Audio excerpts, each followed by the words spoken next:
Ево, патека за точаци. Сега ќе ви избројам колку коли се паркирале на патека за точаци. Градот, еве овде 3.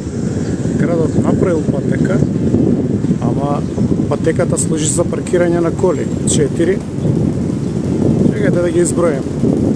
А во меѓувреме возиме кај колите и се ставаме во опасност. 5 коли.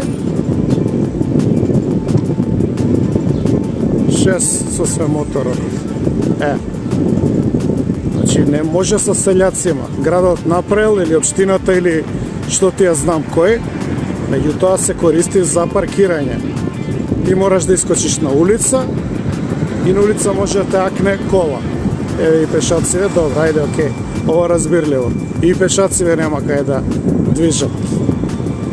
Тоа е реалната состојба. Од другата страна да не ви покажувам патеката што е. Исто.